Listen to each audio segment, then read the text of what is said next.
Welcome back to your channel. My name is Brad and Spearcoach Pro. Today's video we're doing a round 11 preview. So hoping to beat 2-5 this weekend. Got to bring in a primo, show you my trades. I'm just going to do a little bit of a reversal so you can actually see what I've done.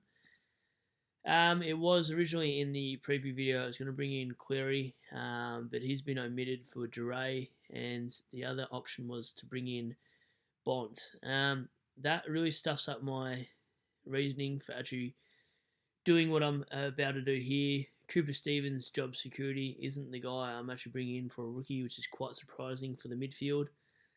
And I'm not interested in Joel Jeffrey. I mean, he scored 90 something for like 5 goals. So I just don't think he's worth the pick, and where you going too early.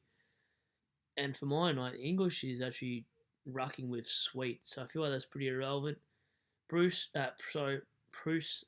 hold on if you have Hayes as cover or someone as cover there. The Conning, I still think, has got a bit of cash to make. Same with McCartan.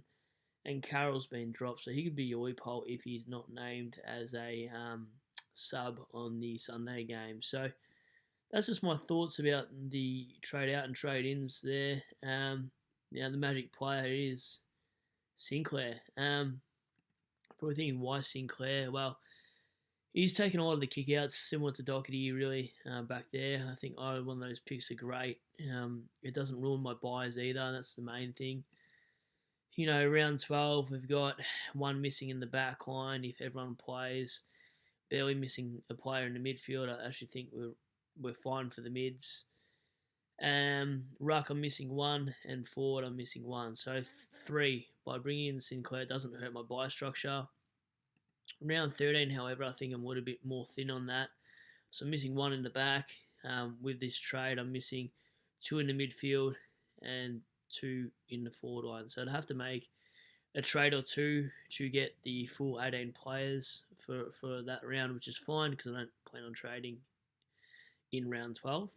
And round 14, look, I'm pretty set for round 14. I'm not missing anyone in the back if I bring in players from the same buy, and I'm not missing anyone in the midfield if Carroll plays. I actually forgot I shouldn't be counting Carroll. I'm not sure now if I've been counting Hamilton, so now I'm going a little bit crazy, but you get the gist of it. I'm pretty right anyway, even if Hamilton doesn't play. So as long as you got majority of your rookies playing, I think you can get through them. I don't even care if I field 17 players in a given week. I'm just not going to jump for a 50 score for a rookie or sideways a primo this year anyway. So what we did do here obviously was get rid of Dacos because his break even was at about 88. Carlton a good side. I just think it goes over his head and just straight through the goals on Sunday. I think they just give him a smashing. And I just can't see him making too much money. I understand he's good cover through the buys, but I just want to upgrade to a primo sooner rather than later. And Saligo, well, he's got a 95 in his system. He is 40 grand more cheaper. 40 grand more expensive than Cooper Stevens, but I just feel like his job security over the buyers will be a lot stronger than Cooper Stevens. Although Dangerfield is out, maybe Cooper does retain his job security for now, but Martin, he's got to go. I feel like he's injured or carrying something that we haven't been told yet.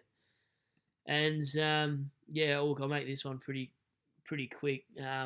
If somehow we find out Carroll is the sub and he isn't playing VFL and Saligo scores well, I'll put Carroll on field and take Saligo to score. But I'm pretty confident in McComb or Clark doing well this week. It might just be a flip of the coin.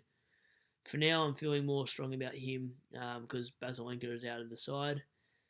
And yeah, the side looks pretty good. We're just two trades away for a full primo side.